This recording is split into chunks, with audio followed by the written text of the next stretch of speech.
Hello everyone, I'm here with Rod Dillon. He's the owner of Wiseberry Peninsula and real estate office in Umina in New South Wales, Australia. And I really love his story because he's got something really special. He's got the same amount of hours as us, but he's doing something really special in his life, and I think it's going to be really worthwhile us listening to his content. Hi Rod, how you doing? Good morning, Thomas. How are you today? Excellent, mate. Do you want to give us a little bit of background about you? Yeah, Thomas. I grew up on the Central Coast, and it's a beautiful place in the world.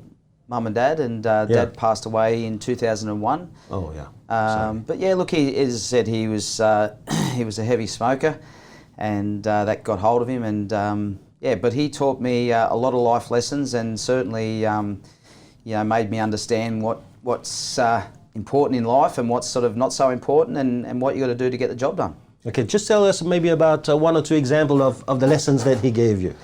Look, it's sort of, he's an interesting character. He got up early, it was like clockwork. He got up in the morning, he was very routine, and yeah, he just sort of, he knew his responsibility in life, and went to work with, whether he was sick or had a bit of a cough, he never ever not went to work every single day.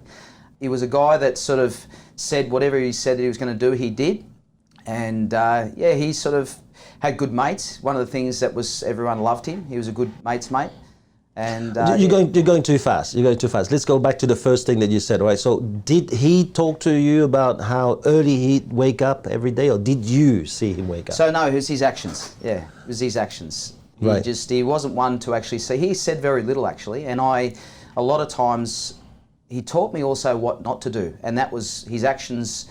I didn't actually quite agree with a lot of times, and he didn't tell me not to do them. I just saw what he did sometimes that just made me think, oh, that's not exactly how I want to do things. Okay, but are you guys all like this? Because I've seen families where the father wakes up all the time very early, still the kids are in bed and haven't got didn't get the message. Yeah, look, it's just the way it was. I mean, a lot of times, he come home and, as I said, he worked long hours, and back in the days there, they finished their job and went to the pub, and he had half a dozen schooners, and when he got home, he had dinner on the table and he fell asleep after it. Right, I see. Then you also spoke about the mateship. Yeah, so one of the things that he always had people around him, and again, what I noticed, that he loved his mates, and he used to sort of always gather together, and whether that was having a few beers and a bet together, I just found that mateship sort of was really important. And whenever something needed doing, he built a shed down the back, and all of a sudden 10 blokes appeared. Electrician, a plumber, a builder, a metal roofer, everyone appeared. And I thought, yeah, that's pretty special to be able to sort of just make that happen pretty quickly. And I thought, well, he wouldn't have been able to do that on his own. So you need people in life, all sorts of walks of life. You just need people around you to get where you need to get at the end of the day. So definitely, that's what I sort of learned from him there. Yeah. So you've been working in real estate for how long now? It's about 21 years. All right. And how many of those years have you been working for somebody else? The first, 13 years was with a company in Woy. Yeah. Yeah. And what's the difference between working for someone else, working for yourself? I mean, this is a big topic, man. Yeah. For me, it wasn't real much different. I sort of went to work, and again, in the office there was a group of people which I looked at as my teammates, like a football team. I was heavily involved in sport and teams, and I still am today. So I just looked at that work as team. You got in there, and everyone got in there and worked hard together. If someone was down, you helped them, and we all got the job done. So, it was fun. It was we had good people around us. At the end of the day, though, I didn't have probably that little bit of that work-life balance. That was the huge difference that I found, that now working for myself, I don't go in there and see myself as the boss. I don't see myself as any different than a receptionist or the salesperson. I don't see that. Yep. I just go in there and I see them as my teammates, and I want to make sure that we're all working hard. And if someone's down, I'll go and see what's up, and I'm pretty good at noticing when somebody's down and just making sure that they're okay. Yeah. But the big difference is the lifestyle and the balancing of life is a bit different now. So that's the biggest thing, yeah. Is now being an owner is that I have that flexibility to do that. I'm lucky because we've got good people in the office. Yeah. Josh and and Troy there and Michelle. They're obviously the senior people in the office, and now Anthony coming along there too. So we've got good people there, and that's allowed me to probably. I always felt guilty taking that little bit of time off. Actually, Josh and I were talking about it in the car coming down this morning, that I feel guilty having time off because I should be in the trenches in there doing work with them. Only because of those people around me, they've actually almost tried to push me out of the office and say, no, you've earned that time to go and have some time with the family. Yeah, because when it doesn't work or when it's quiet and we're losing money, it's also on you, right? So that's the price of balance sometimes. Exactly. So while you can enjoy it. Now, just tell me a little bit about your life circumstances now, because our listeners probably don't realize what's going on in your life. They think, like most of us, we go to work and then we go home and everything's nice, Do you want to share with us a little bit about your life? Yeah, so I've got 4 children and Yep. And our younger and beautiful children, and the last one, she come out sort of disabled, and she was born perfectly normal. So she had Rett syndrome, and that's where they go backwards. They regress, they go backwards. So they start to get some milestones going forward, and then they go backwards. So Bobby's now 14, and Yep. yeah, she can't walk, she can't talk. She's got all sort of gut problems and scoliosis and feeding and gastro problems and so forth. So her care is 24/7, and with medications and feeding, and she's on a drip feed overnight. So her bedroom basically looks like a hospital room, Right. Hooked up with all these monitors and everything. So that is pretty intense and full on. We have a little hobby farm where we've got like my wife's involved in she breeds little miniature goats and a couple of alpacas, and she milks them for soap and makes soap out of them, and so we've got that. I also run the local touch football competition. I'm the president there. I've been the president for the last probably 12 years. Yeah. And I coach a lot of the rep teams as well. So I've probably put too much on my plate, but having said that, my home life with Bobby is extremely difficult, but it is extremely fulfilling. I get a lot of satisfaction out of her, and she inspires me a lot of the time with the stuff that she has to go through every day, and she just goes without any problems, any troubles, and I look at her and I go, wow, I don't have much to worry about. Yeah, I like to talk about that inspiration, but let's go back first. So can you just tell us about one day in your life? Yeah, so obviously waking up in the morning, it's a little bit like clockwork. My wife normally gets up a little bit before me and starts getting all the So what time is that we're talking about? about 6 o'clock. Yep. But having said that, my wife probably gets up to Bobby nearly every hour. Yep. On the hour there, just because of if she's got a machine on her, she's got a breathing machine on her, and there's a monitor as well for her heart rate and her oxygen levels because they drop. Yep. So she'll probably get up every hour, and every now and then if I hear a different noise in the machine, I'll get up and do that as well. But generally I'm a heavier sleeper, so Jodie tends to be the one that's doing that. So she'll get up at 6 o'clock, get all the medicines ready and give her all the medicines, and then she'll sort of, because of the weight and heaviness of Bobby, I'll get up there and I'll probably change Bobby's nappy and get her dressed and ready for school. Yep. She has a special school she goes to down in Wahroonga, St Lucy's, and we've got to get her ready for the bus. So I'll get Bobby ready with Jodie, and then I'll get myself ready, and then I've got to be out the door smack on a certain time, which is roughly around about 7:30, because I've got to get Lucy to school at the bus stop. And then I'll keep going to work myself. So generally I work the full day. So what time are you at work? Just about 8 o'clock, probably Okay. between 8 and 8:15. Yeah. But depending on traffic, So normally as soon as I get in there, I'll look at what's on for the day, have a look at sort of the TCD in terms of what the team's got on, and then I'll look at some to-dos of things that I've got to get done in the day and make sure that they've got to get done, and then I'll look at some emails and that as well before we start training at 8:30. Every morning we start at clock right on smack on 8:30. And then the rest of the day you run as a salesperson. You got your own appointments and sales appointment, listing appointments. Yeah, so that's probably not as much these days. Even though I am a salesperson during the day, I've got to also look after the business and running the business and the paperwork and all that sort of stuff that goes with running a business. Yes. I tend to take that part of the business on. And I'm also looking after the team and the staff and making sure that everyone wants some information or some guidance or some help in what they need doing during the day. So I'll do that as well. Then there's a time when you have to leave and. Yeah, so obviously that'll be anywhere from sort of probably 5:30 to 6 o'clock.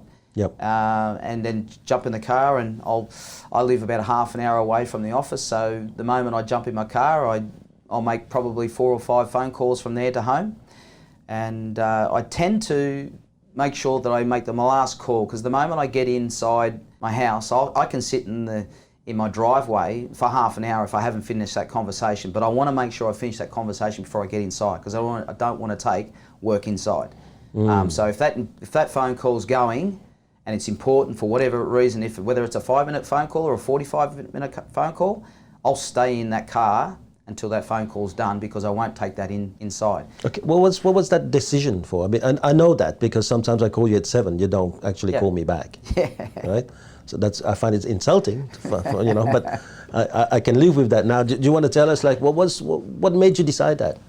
Look, I just always don't like mixing. When I'm home with the kids, it's their time, and I know that Jody needs help from that time with Bobby, and I know the other kids will need time, and it might be that something that they might need help with during the day or whatever, and I like to know what they've done during the day, because I can learn something from what they've done. Yeah. Has it always been like this? Yeah. Did you always decide it from the moment you had your firstborn? Yeah. Wow. Well, what about Bobby Joe with her requirements? I thought also there was a story where for quite a while you didn't even see each other between Jody and yourself. Look, a lot of times, that we needed to juggle sort of, like with, she was doing some work and stuff like that, whereas she was working in the actual hospital herself. And I used to get home, and when I got home, she'd go off and do, a 4 or 5 or 6 hour shift. And so a lot of times, we wouldn't even sort of see each other from the time I got home to the time she got home. So, yeah. What about these people who said, well, that's not a balanced life, that's not what I really want to do with my life. If I'm married to someone, I want to be able to go home and spend the time with them. Work is only work, it's only a small portion of our life. What do you tell those people? Well, sometimes, look, I mean, if that's the way you want to sort of approach life, that's fine. But sometimes you don't have those choices. We certainly didn't have that choice, with Bobby.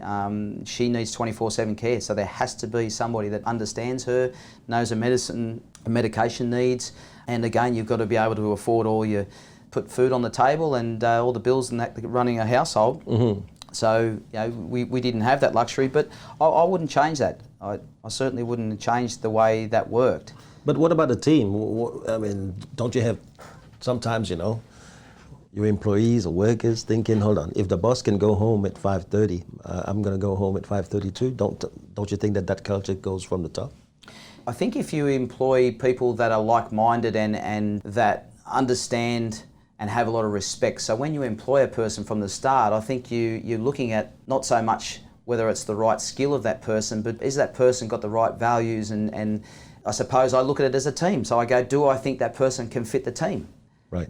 Yeah, so if I don't, well then, look, I've turned away people that I've felt that have been what I would have thought would have been an outstanding salesperson, that my gut feeling told me that they were going to probably affect the team that I had. So being protective of that team, if I could bring a person in that could be a good salesperson, but I might lose 4 or 5 team members, is that good? No, it's not good. So you sound almost like a sports coach or a sports captain, I mean, that must be something that's coming from your sports day or your sports mentality. Yeah, because I was involved in sports from a very early age, every team that I was involved in were very, very successful. You know, Because you were around? not no, not at all. No, I had some very good coaches. I had some very good coaches, and what I found was is that if you had a lot of people that had fun together, but had each other's back and put effort in all the time, even when you're a little bit down, you put effort in. I always found that from day one that was a successful formula, where if your team is always happy and together as one, and everyone is like a team, not individuals. The games and the competitions that we didn't win, I look back at them and there was chinks in the armour. We weren't as a team. Right. So I've just realised from that moving forward that if you build a good team around you, whether it's at work, a sport, netball, whatever it is, it could be an individual, like a triathlete. They've got a team around them, and if you've got a good team around you, success comes from that. So I've tried to put that into everything I do. And at home, I've got a team around me as well now. Like my kids are on board, my wife's on board, all the people that support us. I look at them as a big family, but it is a team. And now we've got carers for Bobby that come in and give Jodie a bit of respite where she can go and do it. They're part of our team. And when they come in, if I feel that they're not probably the same sort of values or they're on the same page, then my nose starts twitching and I maybe make some changes. That's my philosophy a lot around teams. There's one thing that I really learned from having spent these years around you is your definition of mateship. You've got a definition of mateship that is, to me, more than just a word. Your mateship is really about being around when someone needs you, not just being around for a good time.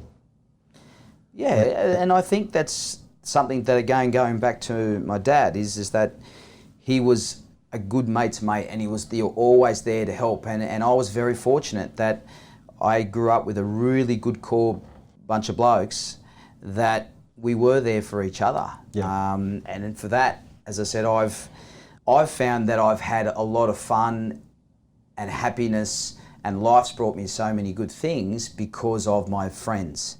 And I said that to all my kids when they're growing up. I said, one of the biggest things, I said, I want you to do your schoolwork, but even bigger than that, I want you to gravitate to good people and have good friends, because that will get you through life.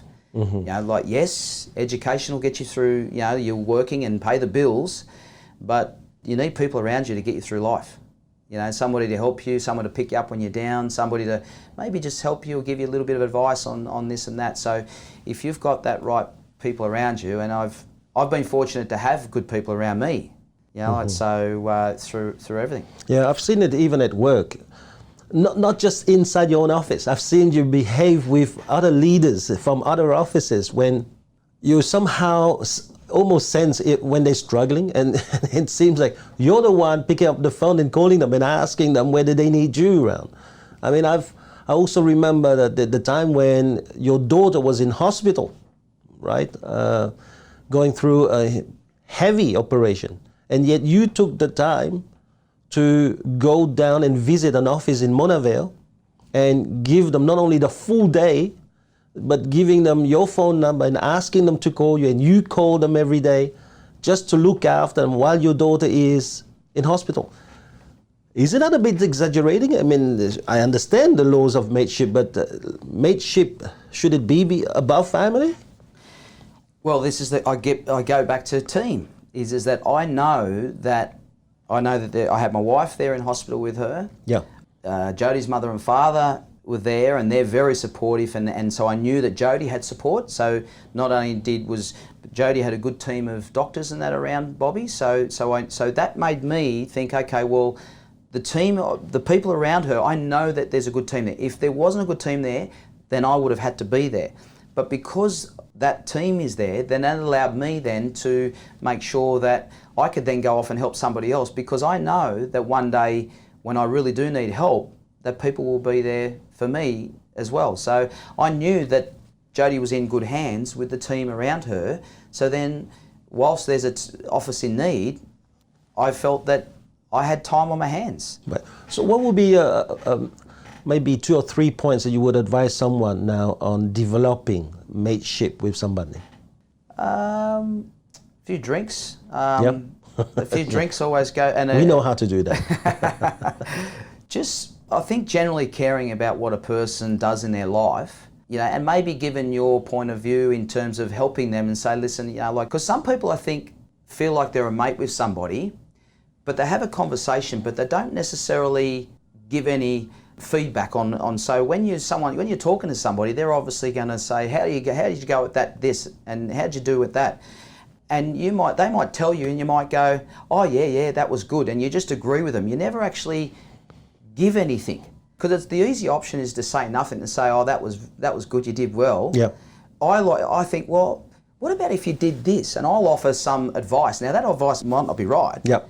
But I might say one thing that just might make that person go, wow, actually, I didn't think about that. Next time I go out there and play that game of tennis, or next time I go out there and do that run, I'll actually think of that, and that might be a little bit different. So I think once that person knows that, that's when I think you get a friend for life, because they go, that person made a difference in what I was doing.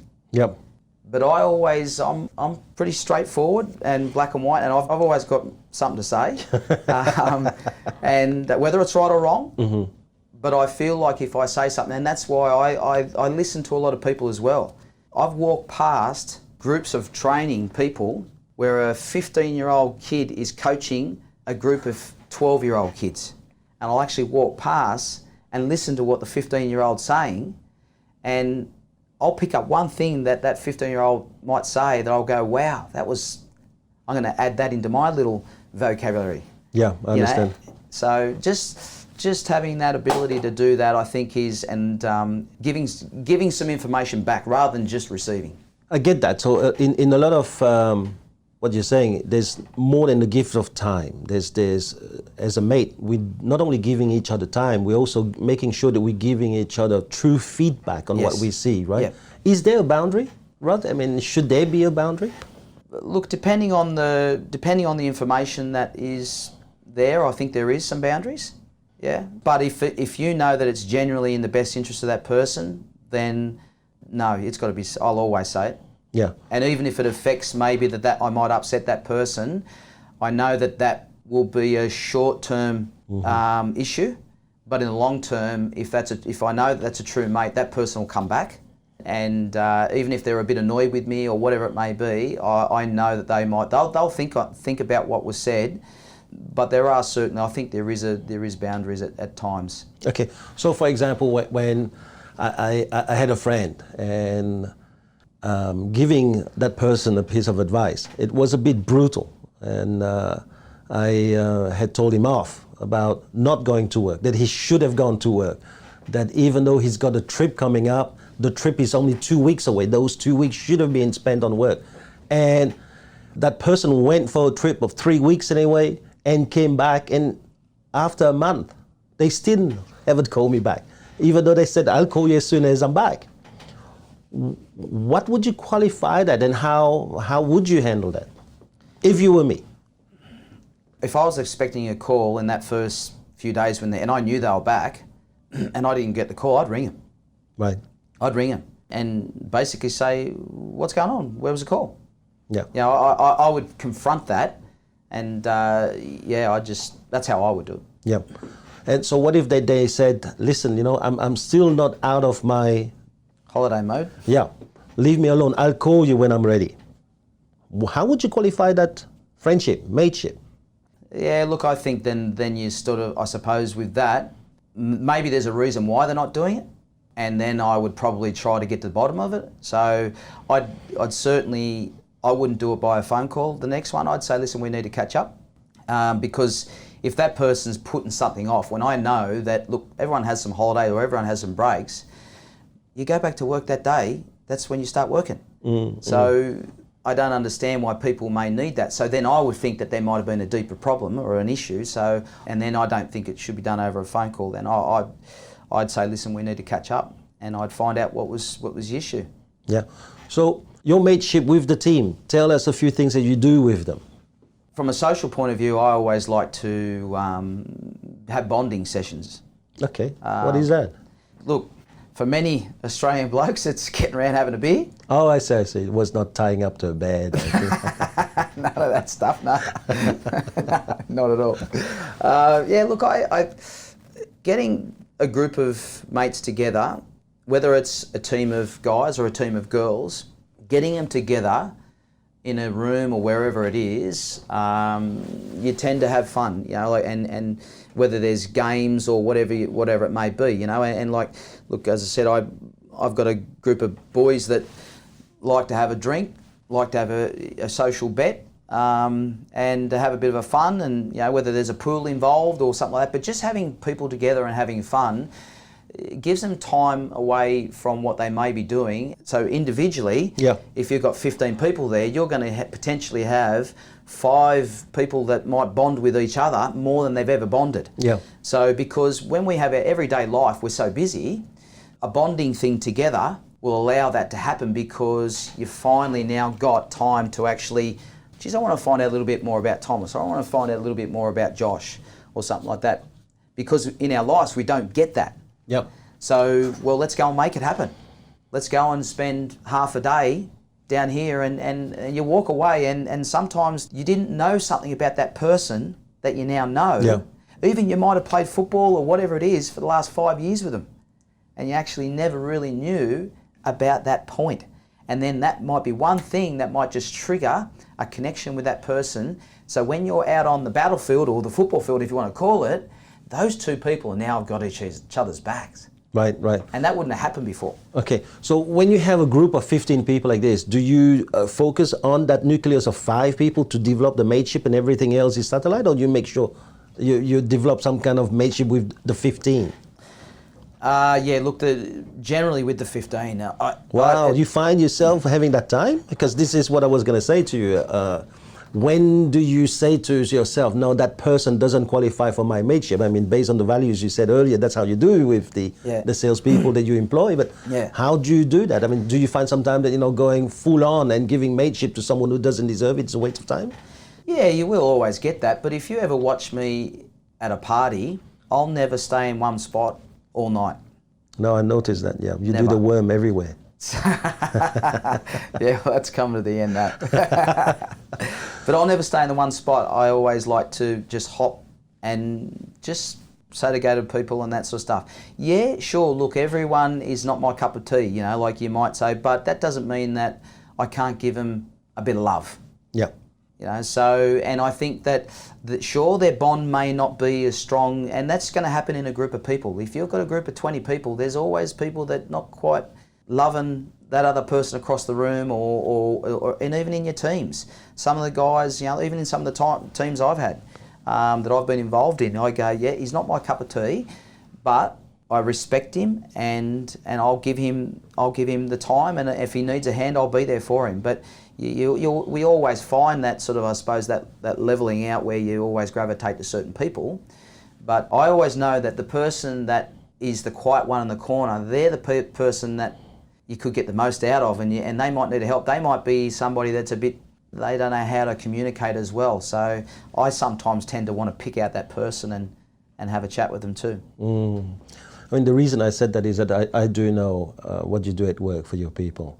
And one of the things that I usually look at when gauging the quality of leadership in someone is how they are with their children. And I know that with your children, you guys have got an enormous bond and somehow also respect for each other. What is it that Rod Dillon, or Jody Dillon, probably the boss of the house, what is it that you guys do to stir that kind of bond that is like cement with your children? Not only they want to spend time around you, but they have that level of respect. Yeah, look, that's a really tough question, because you know, I just know it's my duty to I suppose, just have fun with them and really, and this goes back to your mateship, I think instilling a good, strong foundation, work ethic in a person.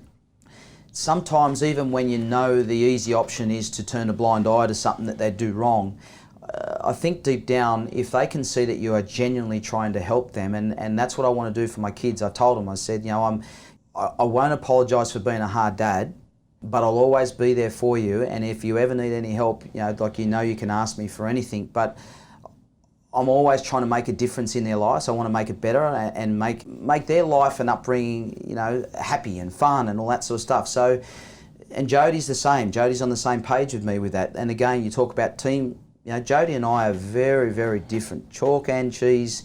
Here I'm a drinker and she's a non-drinker. I can be the life of the party and she'd like to stay in the corner. Yep. So we're very, very, very different. And I think that works well because there's times where they can't handle dad anymore, so they go to mum, and mum will give them she's a bit quieter and sometimes, but she's very, very, very level-headed, very practical, level-headed. So, Jodie and I, we come from pretty, just working class backgrounds where, you basically, mateship is everything in life, and we try to instill that in the kids. And I think they realise when they see, it's like monkey see, monkey do. Right. So when they see the happiness and the people that we have around us and that, they want a piece of that. They like that. Mm-hmm. I'm still very competitive. I like winning, and I don't want my kids to win. I just want them to give their best. But life sometimes is a bit of a competition. You always got to try and improve yourself and grow and I think that I've put that into the kids where they can see that I'm still at my age, still wanting to compete and improve myself and that. So again, you lead by your actions and you hope they're going to lead with you, and that's where you get that respect, I think, from them. And look, I've made a lot of mistakes with my kids, and I think probably the biggest thing I've probably learned is when I've done something wrong, and this is where I think a little bit of that you get that respect, is when I've done something wrong, I've actually gone into their bedroom and apologised and said, Dad was wrong there, and I accept that I've done this and done that. And then you know that you're vulnerable and they see, okay, well, he's not always trying to be right. So being in a position where you can actually admit that you were wrong, I think that's one of the hardest things. And it took me a while because it was hard for me. But now I go in there and I know when I'm wrong. Oh, wow. I think that's not just with education. I think that's a great piece of advice, even in mateship. Mm. Now, I find that you're a very inspiring dude. You always have a smile on your face. Where do you find that inspiration? There has to be some inspiration in your life. Yeah, look, it's... I think it's in your DNA a little bit. I think it's Shit, so for all these people who are not, that is at the end of the tunnel. Look, I definitely think that you get inspiration from other people. And look, I've only got to wake up every day, and it's quite easy for me because I look at Bobby and my daughter. So I look at what she goes through every day, and that's enough for me to get going. Mm. But I also look at other people that that are starting out in business and in our real estate. Like there's quite a few offices where they're a one-man show and they're trying to build up from there. And Troy and I have been down that track. And for me, I recognise how hard and tough that is, and it's a lonely sort of walk. So what, is it impossible for them to find inspiration? No, it's not. They just have to look to other people and other sources to get that inspiration. Like you look at Bobby. Yeah, exactly. So you'll always find it. There's so much happening out there in the world that's good and bad, and you can look at the bad, and that's hardly going to give you inspiration. But you can also look at the bad and say, well, I'm certainly not going to do that. Mm-hmm. Okay, or I don't want that, or that's not going to happen to me. And then, but there's so much good in the world that people always want to look at the crap. Yeah, because sometimes if you look at the crap and if you look at it close enough, you start to feel good about your own crap because it's not as crappy as the crap that you've seen. Yeah, look, and that's okay. But I still think that you've got to have the energy and. We've got a responsibility. Again, we've got a duty. We've got a responsibility to get up every day. But you can take inspiration from so many other people. As I said, I get it from Bobby. I get it from my wife. you know, like the stuff that she has to do when she wakes up. I know that she runs on very little sleep. So I go, I can't complain. She's got half the sleep I have. So what am I complaining for? You know, I look at my son, he gets up 2 hours earlier than me and goes to work and works hard as a carpenter, apprentice carpenter. And I go, wow. And I go, I feel fulfilled because I go, he gets up so early. So he's got the right DNA. So all your children have got the positive DNA inspiration. No, I'm just asking this because a lot of people are going to be out there saying, hold on, I've got no chance, or my kids got no chance.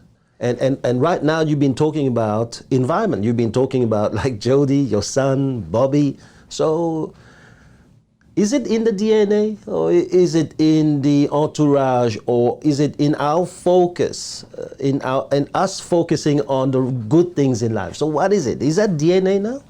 No, there's a lot that are in your DNA. The makeup of you as a person. It's like a gifted. I go back to football because there's a lot of what I know. But some people can be the laziest footballers, but they're so naturally gifted and brilliant. So that's in their DNA. That's it. That was what they made. They just didn't turn up and they didn't have to work hard, whereas others have to work hard for it. So I do know that some people will always have those qualities in them, but you know, I had to work hard to get to sort of certain areas that I needed to do, but I did it with hard work. But again, you get that from taking inspiration from other people, and not all my children. No, it's their hard work. Their hard work. Their hard work. It's very tough. It is tough being a parent and being a dad, being a business owner. It's hard work. It's every day is challenging. Every day is hard work. But you're not alone. That's one thing that I always say to myself is when I get up and in the morning, I know there's other people that are worse than me. Yeah. And I know, and that's where I go, get up and get into it, make a bit of a difference in that day, you know. So now let's go back to the touch football, because you've been saying it a few times. I just want to let people know that you're more a real estate agent than you're a football player, right? Football is not something he makes money out of. No, not at all. Right? Just want to let our audience know that football is only something he does on the side to relieve himself from some of the daily pressure, but also maybe because he likes to cultivate some of the virtues that you get out of touch football, right? Because you're also training young kids, correct? Yeah. You're also a world champion. Yeah, I've been lucky enough to win three, well in OzTag that was, but win 3 World Cups. Right. Which was I was very fortunate, and again we're in very good teams. Yes. And some good coaches and good everyone around. As I said, it needs a complete team to do that. But yeah, look, it's the environment that you put yourself in. Yep. And we all talk about, a lot of times you talk about association. And you know, and I think all the way along you've got to look at people and you go, you know, am I going to get somewhere in life if I hang around a person that doesn't share the same qualities or the same values and all that sort of stuff? Am I going to get somewhere in life being around that person? So it's important, our association, you know, and the environment we put ourselves in is very important. Okay. So let's now take some of those things and put it back into our work context. You're in the office now. We can't treat our employees as if they are our children, right? So what if their DNA is that they're negative, they got good values at the beginning and hence you have employed them, but they have the tendency of going negative? How do you deal with this? Look, I always like to just sit down and have a chat with the person and find out there'd be something normally that's deeper that's making them negative, because when we first employed them, you know, we didn't see any of that. So if that's starting to creep into their daily work, we need to find out obviously what's going on with that, and that's the beauty again of an office. If you've got good people around you, you've got other sounding boards and people that are there. Yes. that are watching, and they've got their ears and eyes and all that sort of stuff. So there's times where you can't pick up everything, and it might be that, you know, Troy or Josh or Anthony or Michelle or somebody might say, oh, they're a bit down, something's going on or whatever like that. So, and it's not always me. If I see something, then I think, hang on, if I recognise that maybe I'm not the right person to approach that, I might sort of say, go and have a chat, because I can feel that the bond between maybe them and another person might be better. Yes. And I can sense it.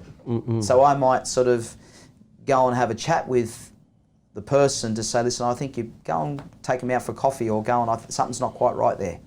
So being able to sort of address those things and if we can help them, but as I said, I don't always see me as being the person that has to do it, but I'll be able to find it. Yep. Now, just to end this, give me 5 tips as a business owner now looking after your team, as a family, as a bunch of mates. What would be 5 things that you would advise someone to do? First of all, I would go and try and find a place to have some fun, a bonding session. Now, whether or not that's... How often do you do that? Probably once a quarter in the year. So I'd like to think that... And we have some major events that we do during the year that include the awards night with our Wiseberry network and also the yearly conference. So they're quite good bonding sessions, but not always with the team. The team doesn't always come to them. But we have regular. We're now doing some social tennis games. So I think having bonding, whether it's small or large, but having them on a regular basis is very important for a business. That's one. 2, start with the right habits in your day. So ensuring the office actually starts with good habits. How do you know it's a good habit? By their results, just by their output, what they put out in a day. You know, if they've got good habits from the start, you tend to see that.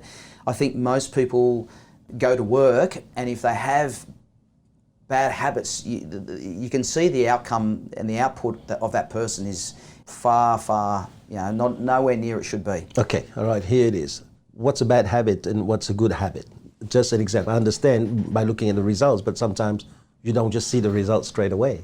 Yeah, bad habits. I got one of your good habits. You said it at the beginning. I think your good habit is 8:30 on the dot, training start. That's a good habit. It gets everyone's mind into focused. Yeah? Yeah. So what would be a bad habit, for example, that maybe some other young leaders may not recognize, maybe some other employees may not recognize? Oh, not attending. If you've got a training sessions or something that is important for the team or a team meeting, bad habits is not attending that team on time, coming 5 minutes late. I think that's a lack of respect and a bad habit. So or a bad habit might be starting, not starting the day with your diary or looking at what a to-dos list of what to do. Like sort of just, if you're not doing that, you're just coming in the office and just sort of winging it. Well, got bad habits straight away. So how do you do your to-do list on a daily basis? Well, it's a revolving day-to-day thing. Yeah. You never complete everything on your to-dos list each day, because there might be something out of your power that you're waiting on from somebody else to get back to you. Yep. And you've done everything in your power to cross that to-do off. Do you sit in the morning and write the list down? Yep. So you'll go through the things but it's an ongoing to-dos thing. So that to-dos list is something that gets big. It just seems to get bigger. It never ends. Yep. And for me, I'll then move it forward to the next day. So out of 20 things, I might have 7 things that I wasn't able to complete.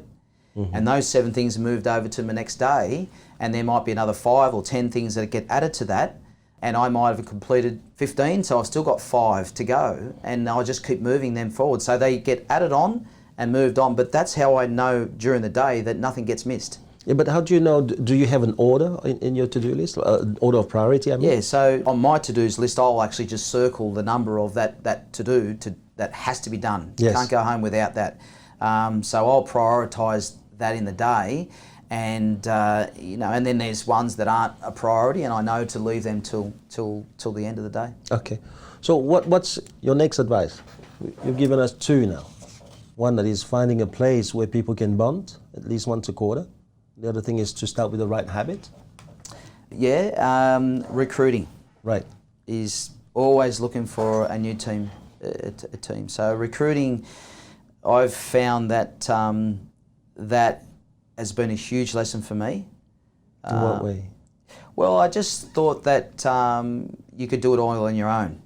And again, my hard work ethic, I realised that I'm only able to do so much in a day. I realised that you needed to have team people around there. So, and I tended to sometimes think that you've got enough people, we can do it with this. And I quickly found out that you need to keep recruiting because, you know, one day somebody, you know, someone might decide that they're moving to the other side of the world or whatever it is, but recruiting is very, very important. What's your fourth one? Hard work. Right. Hard work. I don't think, from a business point of view, it won't be successful without good old-fashioned hard work. What is hard work? I mean, is it making sure that your time is filled up? Yeah, look, it's a good question. Hard work is I suppose you're trying to make every post a winner. You get it, the output of the day. You want to ensure that you're not in there just for the time of 8 hours or 9 hours or 10 hours in there. You're in there to try and make sure that you can go home and you're satisfied that you've done everything possible to get the results that you needed to do for that day. And that comes a lot of times. It's easy to take the easy options in at work. And I think that getting in there and working hard and not looking for distractions or excuses or anything like that, just to fill the day. I got caught up, oh, this happened, this happened, this happened. So if somebody comes in and sees me that drops in, you know, like that was unannounced, a friend just was walking past and they want to chat with me for half an hour, yeah, I've got to give it, but I've got to pick that half an hour up somewhere. So, yep, it means that I probably either got to stay back or skip my lunch or whatever I've got to do, but I want to make sure that I still get that done. Yeah. For me, hard work, I've always put that into an acronym that says it's about TIC, you know, and the TIC is TIC. Hard work for me is a combination of time. So when you have that time, be it's 9 to 5, you have to use the most of that 9 to 5, not just sit down the end of the day and when you make an account, it only comes down to an hour and a half, right? And the I is intensity. When you work, it has to be intense. And when you're that intense, suddenly you know you're giving the best of yourself. I've seen people who, yes, they're working hard. Yes, they really focus on the activity, but it's not intense. They spend 10 minutes asking themselves whether they should make that call. When they are in the activity, instead of pushing it to the end goal, they pushing it, but they quit too early. You know, they because they're not using the best of themselves. They use fears instead of focusing on all their strength. And then the C for me is commitment. Is that if you got that end goal, hard work has to go for that end goal. Definitely. Hard work cannot be just about time spent. Yep. Right? And I see that about you. I've been into your office where sometimes I can see it on your face. It's like, I get that, you know. It's just like, Thomas, get out of here quickly. This guy's got other things on his plate. He doesn't have the time for you. Which, again, it's a second way of you making quite some insult or make me feel bad whenever I see you. But so I've learned to live with that too. Some people normally call it the look. I give them the look. What about number 5? Time management and systems. Time management and systems. So I know you touched on then about getting the best out of that day with time, you know, with your time. Yeah, I'd like to talk about it one of these days because I think that you're master of that. Actually, I was planning on asking you about it today. But as we were talking about this, I actually noticed that the aspect of mateship about you is the strongest I've seen in people. You, to me, represent that mateship that they really talk when they talk about the Anzac spirit. You know, you don't ask people to make sacrifice. You don't say to people, I need you to reduce this income, or I need you to reduce your commission. Because I can't really pay you because I can't afford it. You have that aspect about, no, if they've done their work, if they are here in the trenches, what is it that I'm doing? Am I doing my fair share to get that happening?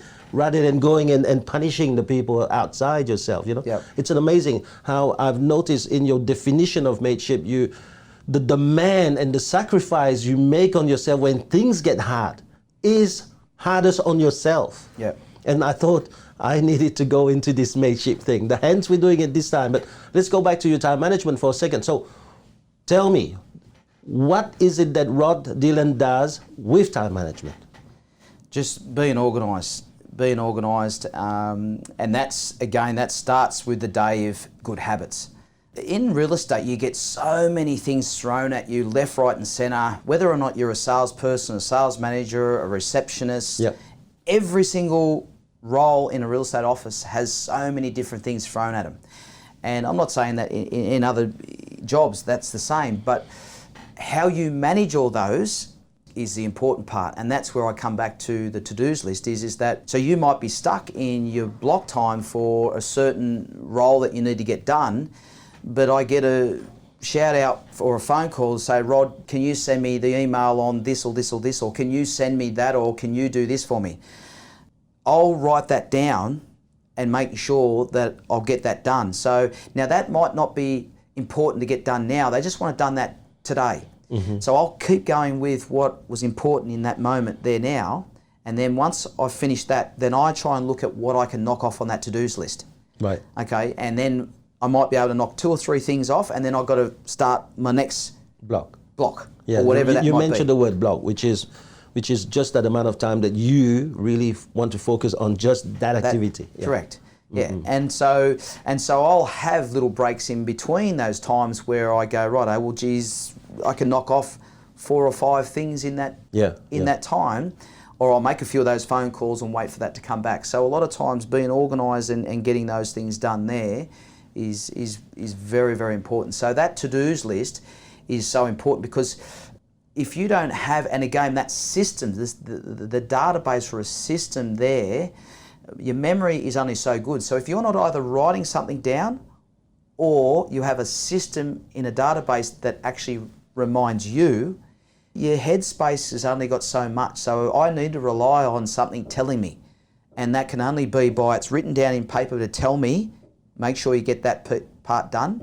And it will be anything to do with real estate related, non-real estate related. It might be that my daughter says, Dad, can you print the email out for an assignment that I've got?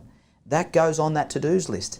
So I don't need to do it right now, but before I go home, I'll scan that to-dos list and go, okay, and I can't get that done, I'm waiting for that to get done. Bang, bang, bang, oh, here it is, print before I go home.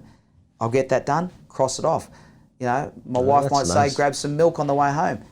I don't need to do it at 12 o'clock in the day, but she might have rang me because it was on her mind at 12 o'clock in the day. But if it's not written down, I'm going to forget it. Yeah. And if it's not in the system, in the database, I'm going to forget it. It might be a lead or something to follow up. So I need that to tell me. So I rely on that systems to make sure that my time management, and I'm not chasing my tail. I'm not going here, there, everywhere, all day, every day, and realising that my activity was pretty strong, but I actually forgot to do 10 things out of 20. Yep. So, but we've got to rely on something, and that's what I rely on. And you've got to, it's almost like a Bible. You've got to believe in it. You've got to make sure that you don't dance around it or whatever. You've got to be true to it. You've got to be true to it.